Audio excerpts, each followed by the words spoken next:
నమస్తే అందరికీ. ఇగో మేము యాలాల గట్టుమల్లన్న దగ్గరికి వచ్చినాం పట్నాలు వేసి బోనాలు పోయినకి. ఇక ఈ వీడియో చూసి ఇక లైక్ కొట్టురి, అట్లనే మా వీడియో ఎట్లుందో కామెంట్ కూడా చేయరి. మీకు ముందు ఎట్లాంటి వీడియోలు కావాలన్నా కూడా కామెంట్ చేయరి, చేస్తా. ఇక ముచ్చట ఏంటంటే వీడియో మస్తు లెంతీగా ఉన్నది కాబట్టి పాటలుగా పెడతా.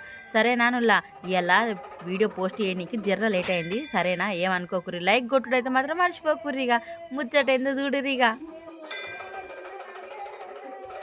యాలాల గట్టుమల్లన్న అంటే కిందనే గుడి ఉంటుంది, అక్కడ పట్నాలు వేసుకోవాలి, బోనాలు వేసుకోవాలి అని మాత్రమే తెలుసు. అంటే పైన కూడా ఉంటుందని విన్నా, కాకపోతే ఎప్పుడు కానీ మీదికి రాలేదు. ఎప్పుడో మా బాబుతోటి చిన్నగా ఉన్నప్పుడు వచ్చిందట. నేను 5 సంవత్సరాల దాకా నడవలేదట. నడవకపోతే మొక్కుకున్నారట ఈ దేవునికి, నడితే నీకు బోనం పోసుకొని పట్నం వేసుకుంటామని చెప్పి. ఈ దేవుడు నాతోటే మా ఇంట్లోకి వచ్చాడని మా బాపు ఊకే చెప్తాడు. ఇక్కడ ముచ్చట ఏంటంటే మా బాపు మమ్మల్ని పిలిచి పైనకి ఒకసారి చూడురు, ఎట్లున్నది చూడురు, ఇక వీడియో తీసుకొని మరీ చెప్తాడు. కానీ ఎంత పెద్ద గుట్ట ఎట్లా చేసి చూడురి, భలే ఉన్నది కదా. కానీ నాకు దేవుడు అయితే మస్తు నచ్చింది, నాకైతే భలే అనిపించింది. ఫస్ట్ టైం చూస్తాను కదా, చిన్నగా ఉన్నప్పుడు చూసింది అది గుర్తులేదు అనుకోరే, కానీ ఇదైతే నాకు మంచిగా అనిపించింది నాకు. ఇక ఈ గుట్టకాడ దర్శనం అయిపోయిన తర్వాత కిందికి దిగి మళ్ళీ కింద గుడికాడ పట్నాలు వేసుకున్నాం, బోనాలు పోసుకున్నాం. గాముచ్చట కూడా ఇంకో పాటలో చూపిస్తా. ఇక్కడ దేవుడు వచ్చేది మా అమ్మకే దేవుడు వస్తుంది అన్నట్టు. మా అమ్మకి కోరెల దేవుడు వస్తుంది.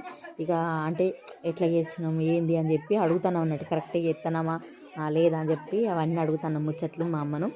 ఇక ఇక్కడ ఎవరైతే ఫోటోలు దిగుతారు, ఏంది ఇంతసేపు ఇక్కడ నిలబడి ఫోటోలు దిగుతారు ఏందని నాకు భలే అనిపించింది. కానీ దేవుడు అయితే ఎంత అందంగా ఉన్నాడు చెప్పుర్రి.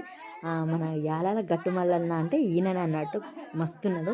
ఇంకా బండే సొరకలు కూడా చిన్నగా అక్కడ వాటర్ పోతూ ఉంటాయట, నీళ్ళు తీసుకొని పోయి బోనాలలో పోసుకుంటారు. ఆ నీళ్ళ గురించి కూడా మా బాపు ఒక హిస్టరీ చెప్పింది నాకు. ఇక ముచ్చట మీతో కూడా చెప్తే జరాగుర్రిగా. ఎక్కువసేపు అయితే దేవుడు చెప్పే ముచ్చట ఏందో ఈనురిగా.